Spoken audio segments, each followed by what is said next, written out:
সেটা হচ্ছে আপনারা চাইলে পারতেন, আপনারা বাংলাদেশের 3 কোটি মানুষের প্রতিনিধিত্ব করেন, প্রান্তিক জনপদ যাদের কথা গণমাধ্যমে আসে না, যারা ক্যামেরা দেখলে যারা হচ্ছে যাদের 2-4 মানুষ ফেস করতে পারে না, গ্রামের চাষা ভূষা যাদেরকে শহুরে কিতাবে যাদের হচ্ছে স্থান নাই, শহুর কাঠামোতে যাদের অবস্থান নাই, ওইসব মানুষগুলোর প্রতিনিধিত্ব আপনারা করেন। আপনারা চাইলেই পারতেন ওইসব মানুষগুলোকে নিয়ে রাস্তায় নেমে যেতে, কিন্তু আপনারা এই অন্তর্বর্তীকালীন সরকারের আহ্বানকে আপনারা স্বাগত জানিয়ে আপনারা ওই পথে না গিয়ে আপনারা আলোচনায় এসছেন। এটার জন্য আপনারা আপনাদেরকে আমরা বিশেষভাবে ধন্যবাদ জানাই। আমরা খুব অবাক হয়েছি, ফুয়াদ ভাইয়ের সাথে আলোচনা হচ্ছিল বেশ কিছুদিন আগে। নাসির ভাই আছেন, আমাকে একদিন ফোন দিয়ে বললেন যে কাউন্সিলরদের, সারা বাংলাদেশের যত কাউন্সিলর আছে তাদের যারা ফেসিবাদ বিরোধী কাউন্সিলর, কারণ যারা ফেসিবাদের পক্ষের যে কাউন্সিলর তারা ইতিমধ্যে আপার সাথে ভারতে চলে গিয়েছে, অথবা যারা যায়নি তারা মাঝে মাঝে আপার সাথে একটু ফোনে কথা বলে ভারতে চলে যাওয়ার ব্যবস্থা করছে। যদি সেটাও না পারে তাও বাসার মধ্যে অবস্থান করছে এবং ফেসবুকে মূলত হচ্ছে তারা নিজেরা পালিয়ে আছে, কিন্তু আমাদেরকে বলছে আমরা পালানোর পথ পাবো না।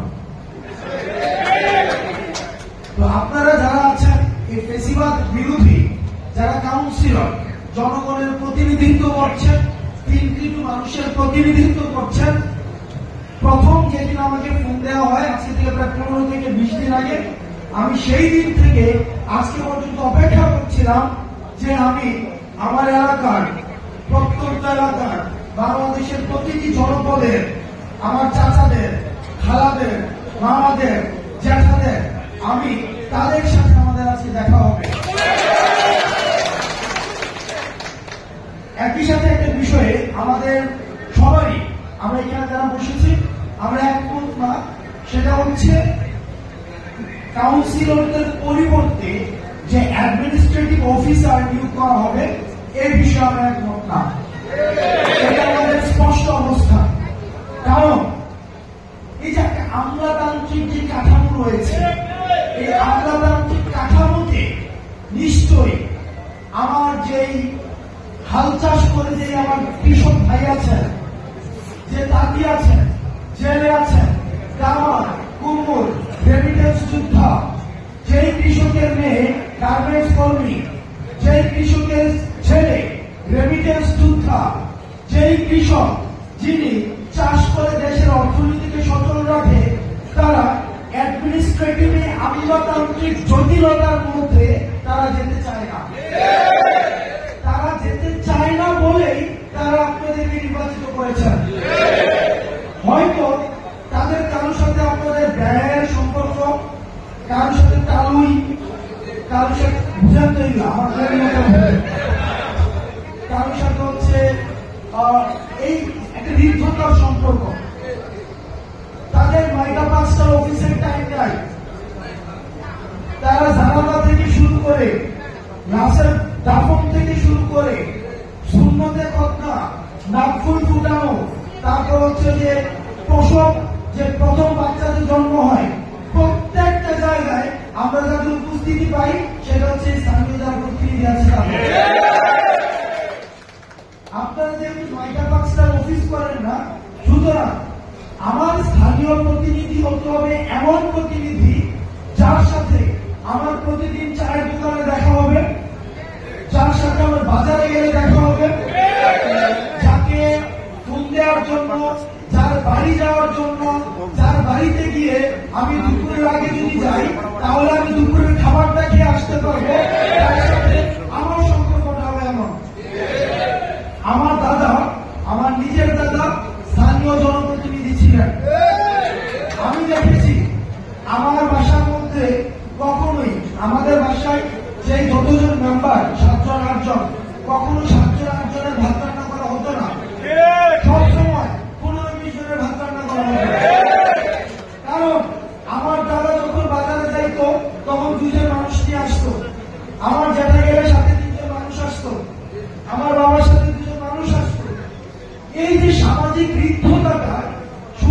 যে জনপ্রতিনিধি আমাদের শাসন করবে, আমাদের বাজেট দিবে, আমাদের সমস্যা সমাধান করবে, শুধুমাত্র এটাই না, বরং আমাদের যে সোসাইটিকে একসাথে ধরে রাখা যে ব্যাপারটা, এই যে এখন শহরে, আমাদের শহরে একটা ফ্ল্যাটের মধ্যে আমরা থাকি, এক রুমে কি হয় আর কেউ কিচ্ছু জানে না। এক রুমে একটা মা থাকে, আরেক রুমে সন্তান থাকে, আরেক রুমে হাজবেন্ড অফিস করে 9টা 5টায় তারা থাকে, কারোর সাথে কারো দেখা হয় না। কাজের মহিলা রান্না করে, যার মতো করে সে খায়। এই যে আমাদের সামাজিক বৃদ্ধতাটা নষ্ট হয়ে গিয়েছে, একটাই যে জনপ্রতিনিধি এই কাজটা অন্তত করে। এই 9টা 5টায় অ্যাডমিনিস্ট্রেটিভ অফিসার দিয়ে এই জনপ্রতিনিধির অভাব কোনদিনও পূরণ করা যায় না। দ্বিতীয়ত, আমরা আমাদের জায়গা থেকে দেখেছি, আপনারা এই যে 1700 ফ্যাসিবাদ বিরোধী আপনারা যারা জনপ্রতিনিধি ছিলেন, আমরা আপনার 3 কোটি মানুষের প্রতিনিধিত্ব করছেন। যেই 3 কোটি মানুষ ফ্যাসিবাদের বিপক্ষে গিয়ে আপনাদের পক্ষে অবস্থান নিয়েছিল, আজকে যদি আপনাদেরকে সরিয়ে দেওয়া হয়, তাহলে তাদের সেদিনের অবস্থানটাকে ভুল প্রমাণ করা হয়। সেই জায়গা থেকে আমরা চাইব, আমরা এই বিষয়ে আমাদের যে এলজিআরডি মন্ত্রী রয়েছেন আসিফ মাহমুদ, আমাদের জুনিয়র আমার ছোট ভাই এখন মন্ত্রী মহোদয়, আমরা এই আসিফ মাহমুদকে অবশ্যই আমরা অ্যাপ্রোচ করব, এটা নিয়ে দ্রুততম সময়ে একটা কমিশন।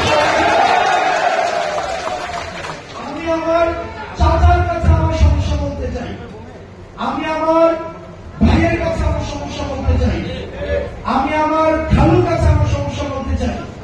আমার গ্রামে একটা মহিলা, আপনি দেখবেন একটা ঘুমটা অর্ধেক দিয়ে রাখে, কথা বলতে লজ্জা পায়, এই পিছনে ফিরে কথা বলে সমস্যাটা বলে আবার বলতে চায় না।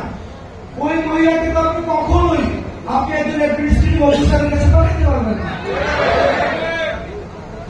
ওখানে তালাকের ইস্যু আছে, জন্ম নিবন্ধনের ইস্যু আছে, কিছুদিন পরে স্কুলে ভর্তি শুরু হবে, এই যে কিছুদিন পরে কিন্তু শুরু হবে, এই যে স্কুলের ভর্তি শুরুটা হইলে জন্ম নিবন্ধন লাগবে।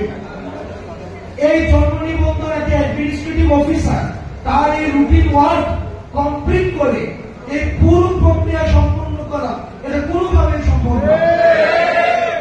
আমার এলাকায় কয়জনের জন্ম হয়, কয়জনের মৃত্যু হয়, কয়জনের জানাজা হবে, কয়জনের কি হবে, এটাকে জনপ্রতিনিধি ভালো বুঝবে।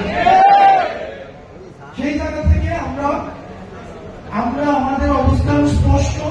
জন এই ফ্যাসিবাদের এই ভয়ে অনেকে আপনাদের জেলে যেতে হয়েছে, আমি অনেককে চিনি যারা জেলে থেকে নির্বাচন করে হচ্ছে জিতেছে। তো ওই মানুষগুলোকে আমরা সম্মান জানাতে চাই। আর আজকে এই 4 দেয়ালের মধ্যে যারা রয়েছেন, আমরা বিশ্বাস করি তারা হচ্ছে ফ্যাসিবাদ বিরোধী শক্তি। যদি সেটা না হতো, তাহলে তারা কখনোই এই সেমিনার রুমে অন্তত আমাদের সামনে আসতো না। আমরা আপনাদের যে ন্যায্য দাবি, এই ন্যায্য দাবি বাস্তবায়নে আমরা অবশ্যই কাজ করব। এবার পরবর্তী বাংলাদেশ বিনির্মাণের ক্ষেত্রে আমরা ছোট মানুষ, আমাদের অভিজ্ঞতা কম, আমরা শিখছি, আমরা দেখছি, আমরা ঠেকছি, আমরা ভুল করছি এবং আমরা শিখছি। আপনারা যারা আছেন, আপনারা অনেক বছর ধরে মানুষকে চিনেন, আপনারা মানুষের কাছে যান, তাদের হাড়িতে কি রান্না হয় সেই বুঝ আপনাদের কাছে আছে, আপনারা আমাদেরকে পরামর্শ দিবেন এবং আমরা একসাথে গ্রামে পৌঁছাইতে চাই। আমরা শহরে বসে এসি রুমে প্রেস কনফারেন্স করে যতই বক্তব্য বিবৃতি দেই, এগুলো হচ্ছে গ্রামের মানুষ পর্যন্ত পৌঁছায় না। দিন শেষে আমার মাটিতে ফিরে যেতে হবে, আমার গ্রামে ফিরে যেতে হবে। এই শহরের প্রেস কনফারেন্সের এসি রুমে যারা হচ্ছে বক্তব্য বিবৃতি দেয়, তাদের জানাজার জন্য কিন্তু ঠিকই তাদের গ্রামে নিয়ে যেতে হবে। আমরা আপনাদেরকে সাথে নিয়ে, আন্দোলনটা হয়েছিল শহরে, আমরা আপনাদেরকে সাথে নিয়ে আমরা প্রত্যন্ত এলাকার গ্রামের প্রান্তিক মানুষদের কাছে আমরা পৌঁছাতে চাই।